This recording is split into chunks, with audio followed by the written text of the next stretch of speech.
Hello and welcome back to another live presentation of Sumer Daily. Today I have with me the co-host of the SumerSports Show, Lindsay Rhodes. Thank you so much for joining me, Lindsay. What a game. That was like a crazy ride that we just kind of went on. Just hopped off a very emotional roller coaster that was the first half and second half, and like it felt like a drive by drive. Like, what are we gonna do in this game, and what is the most crazy way that one of these teams can find a way to like lose this game? That's kind of how it felt like it was going. Yeah, and it seems like everything has kind of, as the season has gone right for the Chargers, and as the season has gone on, everything has gone wrong for the Bengals. Yeah. And that's kind of how the game played out in totality. Obviously, there was all kinds of stuff going on in the middle there. But as you were doing your prep, for this week, when they decided to flex this game to the NBC spot, like everyone was super excited because both of these players are playing probably at the top of their game, really, like in the MVP conversation for both of them, despite the Bengals even having a losing record. What was your kind of expectation coming into this game? What were some of the matchups that you really wanted to see? Well, I was really excited to see, like you already mentioned, both of these quarterbacks on a national stage, because I think that what they have both been doing, weirdly, because they're both high profile quarterbacks, has flown a little bit under the radar. I think that in general, people aren't paying that close attention to either of the teams. And for the Bengals, it's because the defense has been bad. And so their record is not particularly good. And I keep feeling like, and by the way, before we go much further, like this loss is very damaging to them, right? For them to fall to 4-7 Right. is very different than if they were 5-6 at the end of this one. So there's that. But I kept thinking that the Bengals were a sneaky team potentially, and they just weren't able to pull out wins in the last couple of weeks to kind of like climb back into the race. But Joe Burrow has played such good football this year, and it's felt very incongruous with like the way that the rest of the team has played and the way that their season has gone. But so I think because of that, we haven't really talked that much about Joe Burrow nationally, and so I was excited to see him play in prime time, where we were all going to get a chance to see it. And by the way, with T. Higgins. And so now we have like a full complement of pass catchers there, and we can see this offense the way that we're meant to see this offense. And then kind of the same for the Chargers. I think Justin Herbert in the last few weeks, as you well know, has played as well as he's ever played. And I think that has flown very much under the radar. And we have seen him like running with the ball like we did tonight and doing things that are like what we always want to see from Justin Herbert, but haven't seen because of the pieces around him and or the injuries have been limiting and or just the Chargers organization and their history of always finding a way to make things go bad.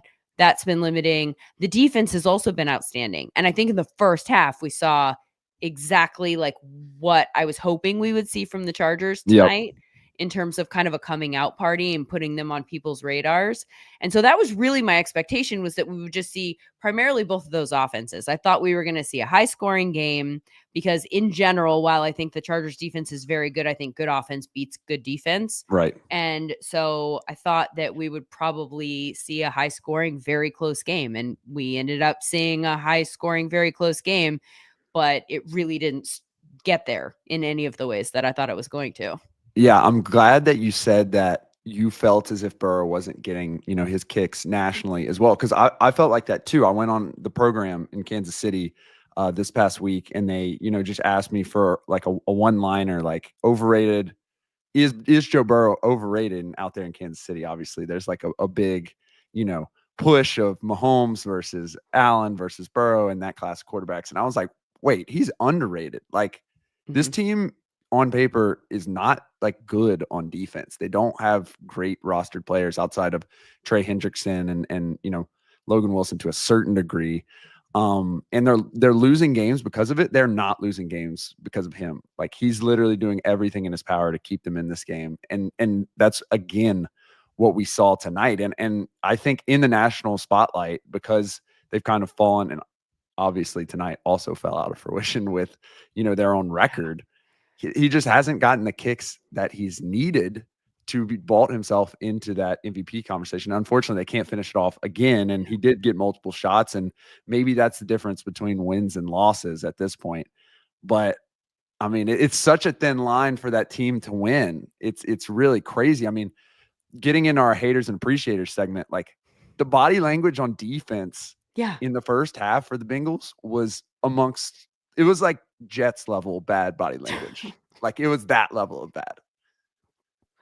Yeah, I mean, and like I was tweeting too, and I was seeing some people from Cincinnati saying like the number of sad shots of him on the Right. sideline, like that. I feel like that's been sort of the snapshot of the season for Cincinnati is like sad Joe Burrow on the Mhm. sideline, like looking up and watching and not really getting a chance to enjoy the fact that he's playing so well because the Right. overall environment hasn't been that great. And he's a team player. And so, all of those things. But yeah, I think that that it was I I'll tell you this though, and this is not like you asked me actually before we started whether or not I had a team. I'm sitting here wearing an LA hat. I live in LA. I don't have a team, but I did find myself rooting for the Chargers in this one for this reason. And it was because they were playing so well in the first half Right. that it kind of felt like it just wasn't going to happen for the Bengals. And so when it wasn't happening because of the things that had happened all season, like the defense just wasn't playing up to par. The fact that the Chargers defense was playing so well, and then Justin Herbert was on a heater and everything was clicking. I so badly wanted them to exercise all of the demons. I was like, maybe this is the year that happened. And unfortunately, I tweeted that and I take it back and I'll never do that again. I've learned my lesson. But optimistically, I was just thinking like, gosh, maybe we can get rid of this. And maybe Herbert's the person to do it. And maybe he just needed, Harbaugh there as his coach and to kind of more competently than has happened in the last few years, put the pieces into action, come up with a coaching plan and set everybody up for success. And so I found myself very invested in the Chargers. And again, it has nothing to do with the Bengals. I like at a certain point, once they started to come back, I was happy for Burrow and kind of wanted to see that offense continue. And yet also I wanted to see Herbert not fall into a hole, which is kind of, I think, what happened in the second half. Yep. And that's the thing I hated the most about the game was that it fell into the pattern of charging and that we weren't able to put that away. And even though the Chargers were able to pull out the win, it just felt so tenuous the entire second half. Right. Like whatever can go wrong is we're going to find a way to make that thing go wrong. And the fact that the Bengals were able to convert so many fourth downs. Yep. And I don't know the number offhand, but I mean, at least two, right? That were pretty memorable where the Chargers had them in fourth down situations and then they were able to get out of that situation. It just felt so inconsistent. And that's, I think, what I hated the most. Like I would love to see for both of these teams, them be able to put together a game. And certainly this has happened, right? The Chargers have done this season, but not with all of us watching on national television. Right. I wanted to see a start to finish. We're in control so that we get a really solid idea of who this team is. And I feel like we missed out on that. And that's the thing I hated the most about tonight. Right. The game that this reminded me of was they were blowing the Broncos out earlier in the season. And this was before like the pieces had really come together for the Broncos team with that tough defense and Bo Nix trying his best to avoid bad plays and some of the wide receivers coming along. And they were able to kind of get back into the game. And there were some moments in that game where it was clear like something is not aligning. Like the Broncos are going to get back in this game. And there was a moment that I really did not love. And I think it was like a decision that was made. Another one of those, like, gotta have it downs. They decide to go cover 0 against Jamar Chase and T. Higgins, who on the goal line, and then Jamar Chase just wins right off the line. Yep. And like that's a decision. And Harbaugh's talked about how Jesse Minter's a young guy. He thinks he's going to be a head coach in the next 2 years. Like I totally agree. I thought the game plan certainly in the first half was pretty good. They did have injuries throughout the game. Cam Hart, their starting cornerback out of Notre Dame, he goes down. But I just did not understand the 0 blitz at all against Chase and Higgins, who not only do the Chargers at that point with the injuries have no one that they can guard, but also like no one in the league period can guard these guys, and they started to try to fix it. There's a lot of bracketing, and still, we see Higgins win for a big touchdown. We see Chase starting to get open, but I felt like that was the real turning point that kind of flipped it to the Bengals.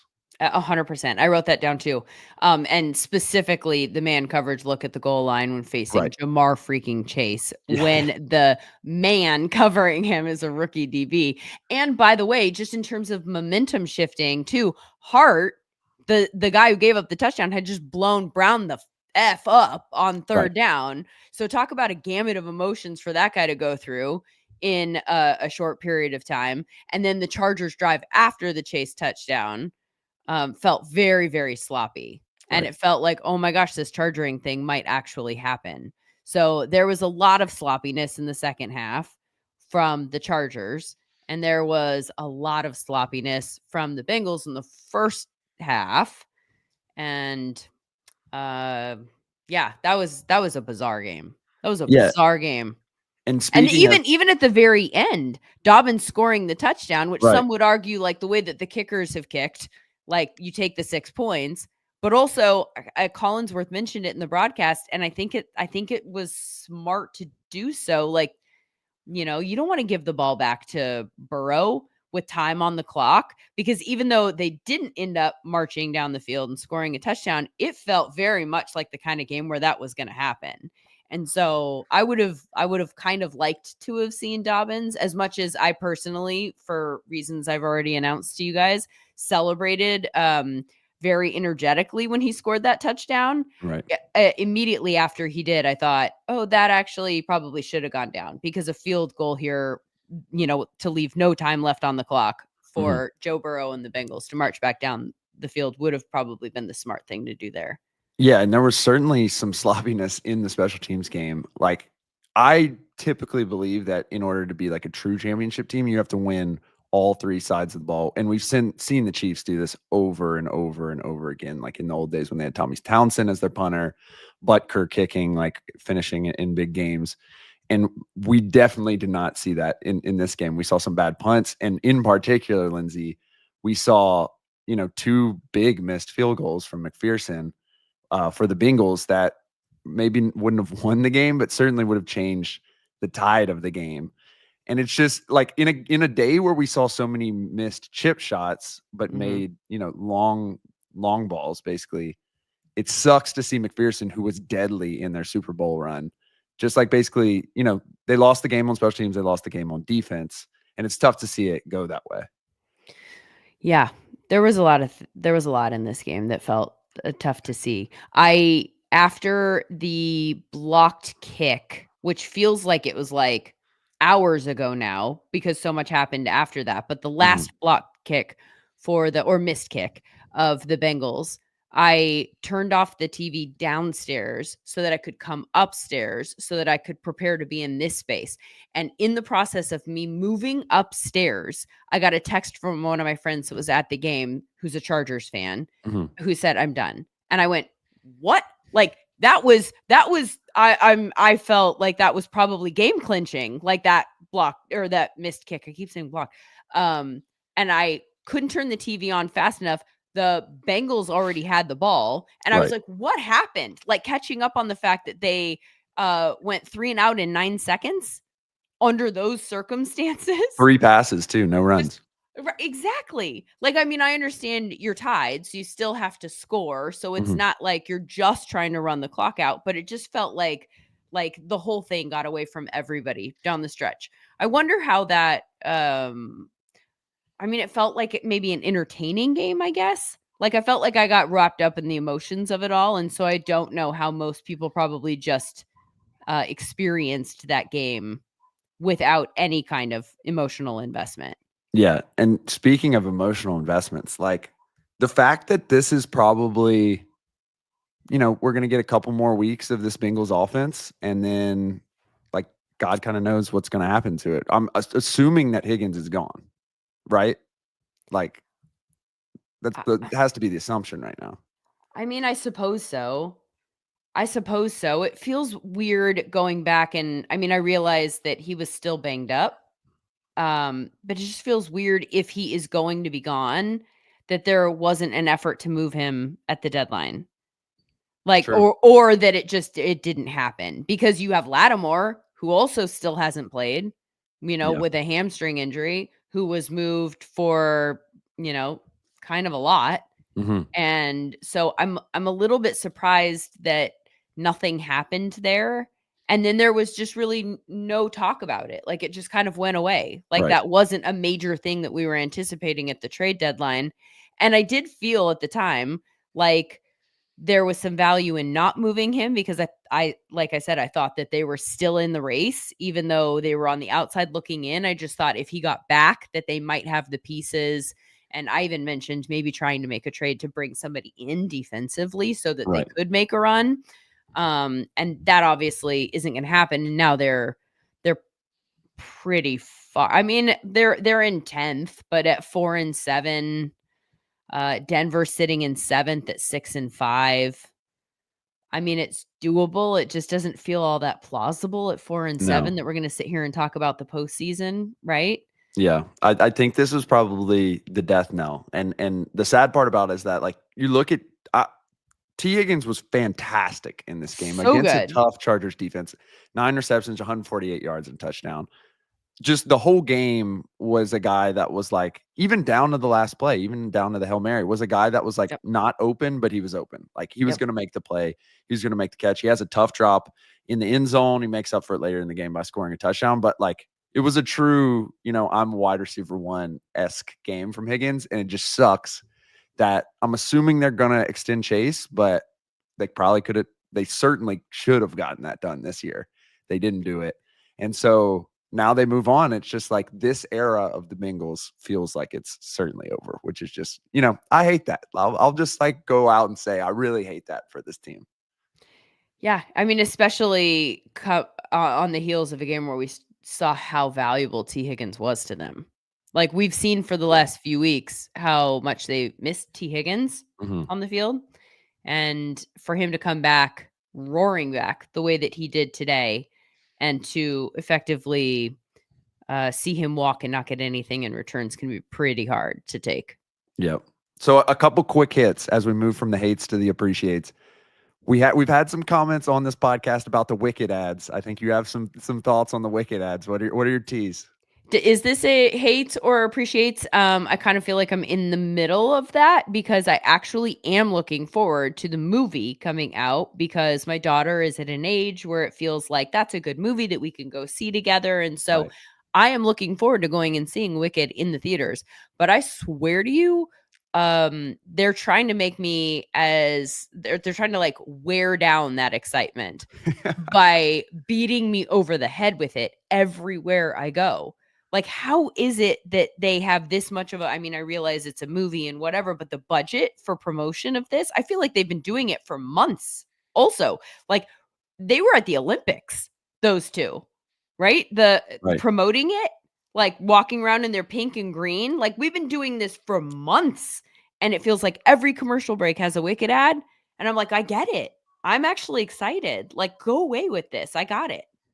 Little Too little much. overexposure. I Yes. disagree with this take. I think plaster it all over. This is a great old school holiday musical. Like, let the kids see it. Let Lexus, let Lexus get their ads in. Lexus. There was another crazy one. I don't know if it was like a Do they have AT&T the or something like cars, that. bows out yet? Right. Alexis. Okay. I I don't don't. know about that, but great segue, because Christmas pre-Thanksgiving, I'm very anti. What are your Oh, thoughts? okay. Well, I've shifted. I was very anti. I was you when I was your age. And then for a while after that, in fact, like, very adamantly, one holiday at a time, Mhm. no Christmas until after Thanksgiving.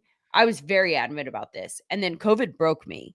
So the second COVID happened, and that year was just so sad and devoid of anything to look forward to and just general happiness. And we're all stuck in our house. And I was like, I need my house to be happy. And so I turned it over quickly. I don't remember when exactly it is, because you do have the tree dying to factor in. Like, it's not like you can go get a tree if you have a real tree. I'm a real Christmas tree person.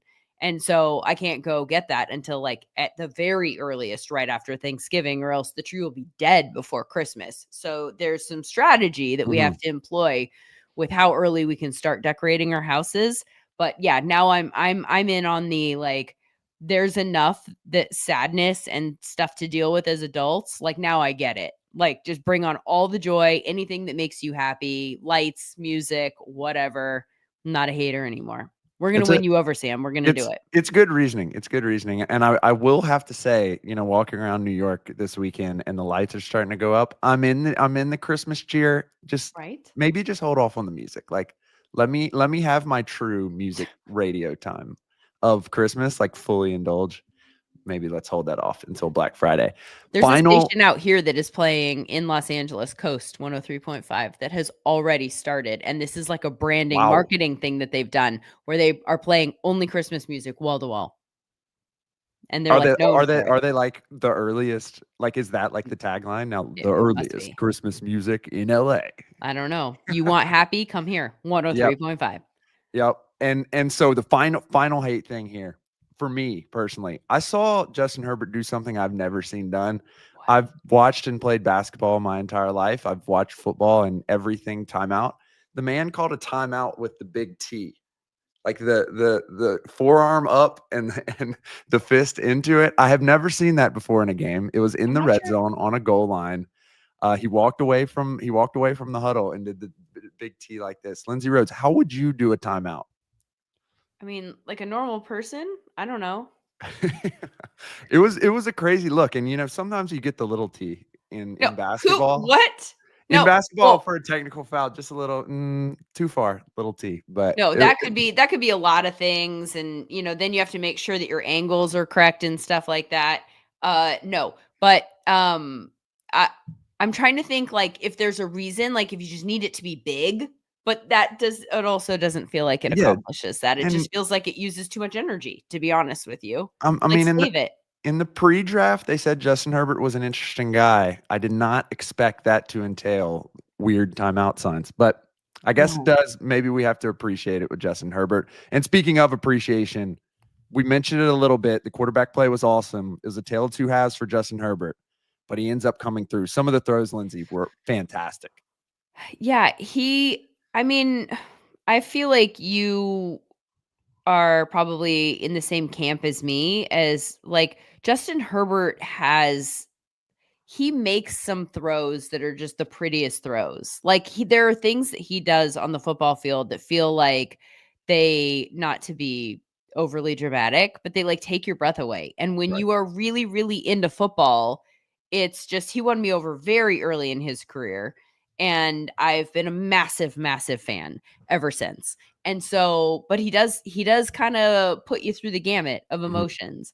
And there is something to this whole I mean, I don't know what happened in the second half. And like I said, I would very much like for him to have gone start to finish completely in command, where you feel like, oh, he's got this in under control. And that doesn't mean that every pass is completed. That doesn't mean, but just like a sense of like I got this. Whereas it started to feel like the wheels were coming off in the second half.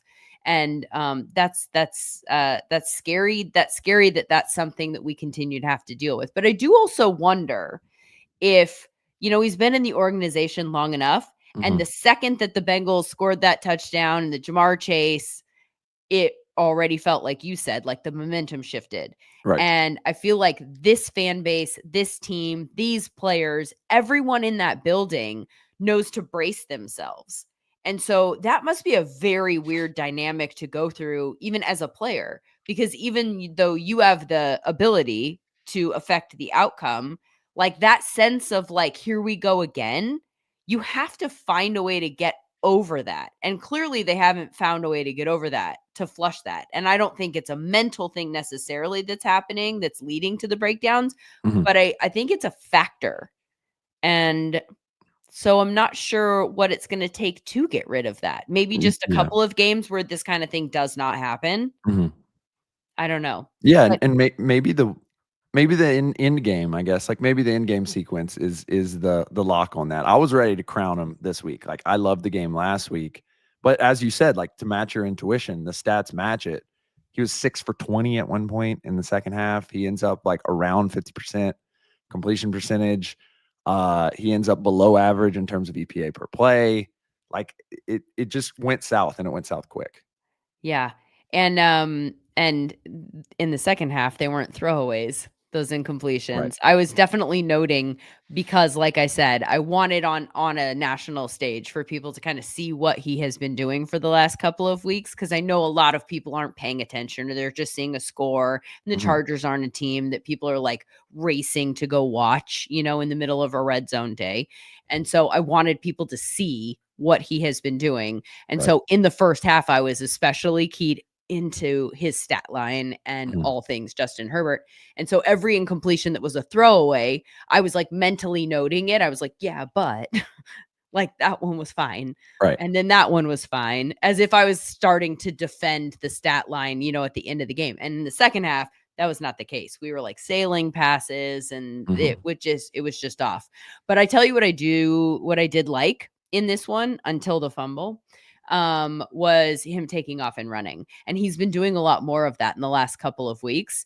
And he had a few runs in the first half that were specifically exciting for me. And it Mhm. was because it felt like he saw a hole open, and it wasn't like, oh, the play has completely broken down. He was like, here's another opportunity to get what I want to get. And he just saw the hole and he hit it hard, fast, and saw green grass behind it and took that opportunity. And it just felt like I liked the mental space for Mhm. him to know that that could be a part of their game also, and that he could efficiently pick up yards for them in that manner, and not just scramble to pick up 2 or 3 and save it from being a sack. Like, it felt like a very different approach to a run game for a guy like Justin Herbert. And I like that being a part of their game. Yeah, and before the year, this was like my biggest thing. Watching JJ McCarthy kind of run around, and I'm not going to say they're similar players, but like JJ McCarthy is in that similar mold of kind of guy who has been a system guy his whole career. Has like won a lot of games, been very successful, but like needed a little bit of that, push to be creative, and that's what we saw him add in the championship year. I figured Harbaugh was going to like really buddy up to Herbert and like try to really empower him to run. Plus, Greg Roman's scheme is like very, quarterback centric in the run game. And in the last 2 weeks in particular, I've loved him running. It was interesting. Like, I've been a big proponent of him having designed runs. And I think the reason why you add that in is because we see how the Bills are successful when they get Josh Allen involved in the run game, and how it changes the calculus of even a great defense like the Chiefs today. Yeah. But the one design run they schemed up for him was like a inverted midline. He gets smoked. And I'm like, okay, maybe I need to agree with Sean Syed of the Stats and Scheme podcast to take a step back on the design runs, or maybe we just need to like throw in a power or a sweep there. But I loved it. I love to see him run. I think he's a freak athlete, and it's exciting that that's part of his game now. I mean, he was the leading rusher for the Chargers. Yeah. And by the way, that's with a lot of Gus Edwards mixed in now. So, J.K. Dobbins isn't hitting the high points that he was earlier on in the season. But another thing that I noticed tonight that I don't know that I knew prior to tonight is that Ladd McConkey looks like he might not be able to buy a beer legally. Like, he looks 12. That is He a has, very, yeah, very young looking NFL player. he has a very Gen Z haircut too, which was a little shocking to me as well. But I mean, he had a great game, and he finished him off, which is fantastic. Chris Collinsworth was talking about how he thinks he's the guy. I don't know if I'm ready to make that jump yet. Like, there was definitely still some wide receiver troubles, but Yeah. I can appreciate his ability to finish a game off and get open in those situations. Is Quentin Johnston any good? Like, what are we making of him this season? So he had 8 targets. He only caught 2 of those. Mm-hmm. It wasn't all his fault. Yeah. It wasn't like he was dropping all of them or anything like that. But I feel like his success rate, his route tree, all of that kind of stuff was just like historically bad last year. And so I was ready to write him off after last season. And then, was it 2 weeks ago, there was a stat that somebody found that like 40 something % of his yards had come on broken plays. Hmm. by the defense. And so Yeah. that felt very fluky and not related to him. So it kind of takes me back to like, I don't know what to make of him necessarily. Yeah. It's thinking back on like just live watching it. I felt like the game plan for him was like he was going to be the deep threat, obviously, because he can burn. He's really fast. He's really big. And so the idea was like, we're going to throw 9 balls to him. And honestly, turning it back to an appreciation, like DJ Turner in the second half, as they kind of like shifted around their secondary a lot, like he made a lot of crazy pass deflections in which he was like literally injuring himself in order to make the pass deflection. And Herbert was putting it on the money. Like you said, not really his fault. I think there were 2 or 3 of those that like probably would have been big gains, if not touchdowns, if DJ Turner doesn't literally like turn at the last second, lay completely out and like get a fingernail on it and tip it. So I do have to give some appreciation to DJ Turner because he really was kind of, for most of the game, the difference between the Chargers like really running away with this. I don't have a good I mean, like, I just don't think they have any guys in that wide receiver room, in the tight end room. And that was like the issue in the early season. In the last couple weeks, it seems as if it's not a big problem. Like you really well highlighted, Will Dissly as being like their target share guy, which is interesting. He ends up having a great touchdown today, but like that's certainly not the direction you want to take, I think, if you want to be a really good playoff team. 100%. I do think it's concerning for them that Will Dissly is such a big part of their offense. It's always interesting to find. I mean, it's consistent with Greg Roman and the type of Yeah. offense that he has, but it's so interesting that they're able to, that they're still kind of like, from a tight end standpoint. I mean, I suppose they made several signings in the offseason that kind of tipped us off to the fact that they were going to at least try to make the tight end, to incorporate the tight end. Right. I thought in the preseason that there was a chance, like from a fantasy football standpoint, that maybe like a Hayden Hurst might be kind of a sleeper type guy. I identified Hayden Hurst instead of Will Dissly, which is where this all went haywire for me. But it makes sense in the offense that the tight end is a big part of it. They just didn't bring in one that was a guy who has consistently been that type of a guy, and Right. and obviously, didn't prioritize that in the draft. But it's been very interesting to watch them go to Dissly so frequently in the last couple of weeks, I think. Yeah, certainly. And I variably agreed with their strategy to pick up Alt. I think it's very debatable, especially given how, Malik Neighbors and Brian Thompson Jr. and all those other guys have played. But I mean, I think they have an identity now. I think they have 2 good tackles now, which is very hard to find. They have a good quarterback. You want to keep him safe. And again, like at the time, like we knew that Herbert was probably going to try to sit back in pocket and not run. Maybe it's because he has those 2 tackles, he has a little bit more time, that he feels a little bit more comfortable running. But I think that's, as we really kind of move into draft season in the next couple of weeks as college ends, like wide receiver is like a big glaring need. So Lindsay, before we let you go, okay, let's talk about your favorite thing from the football weekend. So much cool stuff happening across college and the pros. A lot of big games, especially the 4 p.m. slate. What was your favorite thing that you saw this weekend? I think I enjoyed the Lions putting it on the Jags for a bunch of different reasons. Sorry, Jaguars fans. I like the fact that the Lions are so consistent, and that they are exactly the opposite of what I'm describing with the Chargers. And they're probably, they're several years ahead in terms of their development. But the Lions are this year, I think, experiencing kind of a season where even when things go wrong, for the most part, they can work through that. Right. And even like really, big bad things that happen, they can still find a way to get a win. And obviously nothing bad happened today. The fact that they scored points on every single drive, except for the one that was interrupted by the end of the game. 7 of their 8 scoring drives were touchdowns. The first 7 got tired at the end, had to settle for a field goal. Like watching the Lions dominate a team that they knew going in they were going to dominate. And I mean, poor Doug Peterson. I don't even know how you coach a game like that when everyone knows that you are going to lose your job on the tail end of it. And then watch your team play as if there is absolutely no reason for you to not lose your job on the tail end of it. Like the reports this morning by Ian Rappaport saying like, this is where this is going. It just felt like a bad situation. But the fact that the Lions are now, they've created a culture where they did not let their foot off the gas in any way, Absolutely. shape, or form. They didn't play down to the level of their opponent. The Lions really solidified themselves, and they already had. So it's not like it's a new thing, but the Lions solidified themselves, I think, as the team to beat in the NFC. And it's not even a question of whether or not, they're the team to beat in my mind. Yeah, And I at least in I the certainly agree. NFC. And I think that's exciting from where they were just a few years ago.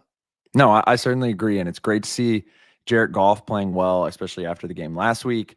To put a bookend kind of on it, I Yep. think you highlighting that is very apropos because you think about that game against the 49ers and they like kind of let the foot off the gas. And Yeah. now it's very clear in every game they play that that game is 60 minutes long and you better get ready if the backups are in, if they're up 40 or they're up 0.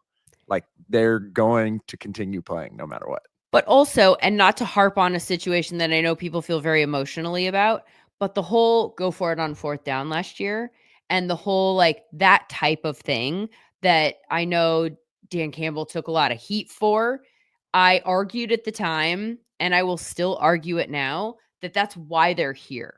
Exactly. Because that he started that from the very beginning. People like before anyone else was even paying attention to the Lions, when they were just culture building, he started to be a team that would go for it.